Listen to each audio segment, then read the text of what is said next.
Autre rendez-vous très attendu aujourd'hui, celui de Nicolas Sarkozy qui présentait le budget 2005, le premier et le dernier, je vous le disais, en tant que ministre des Finances de Jean-Pierre Raffarin, puisqu'il quittera bientôt, vous le savez, le ministère pour la présidence de l'UMP, sauf surprise. Merci d'avoir accepté notre invitation, Nicolas Sarkozy. D'abord, le projet, votre projet, dans ses grandes lignes. Un budget est toujours un acte politique. Celui-ci est marqué par une priorité, la réduction du déficit. Arnaud Boutet, Philippe Luzzi.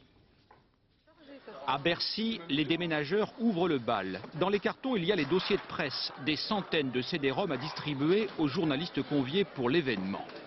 Avant l'exposé, le buffet. Nicolas Sarkozy soigne ses invités et assure son entrée. Bon, 3 minutes, début de la conférence de presse dans 3 minutes. 14 h, les flashs crépitent, le voilà entouré de ses conseillers. À 2 mois de son départ du ministère, Nicolas Sarkozy fait salle comble. Une fois de plus, sa femme est là, elle compte les pupitres et ne boude pas son plaisir. Vu la capacité de la salle, à vue de nez, ça doit faire 300 journalistes. Ouais, donc ça veut dire que mon mari intéresse?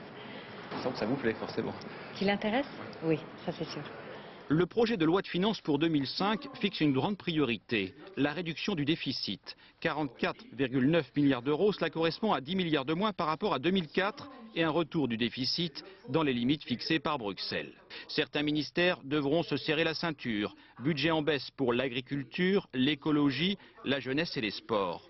Budget en hausse pour les affaires étrangères, la recherche, la justice, la culture, la défense, l'intérieur et l'éducation. Pour les ménages, le gouvernement aligne les avantages du PAX sur ceux du mariage. Pour les entreprises, il s'attaque aux délocalisations avec des avantages fiscaux. Je voulais pas vous ennuyer, c'est fait 2 heures. C'est lourd, hein. Il y a quand même beaucoup de choses dans le budget. Nicolas Sarkozy veut plaire à tout le monde, aux ménages, aux entreprises. Cela pourrait s'appeler un budget très politique.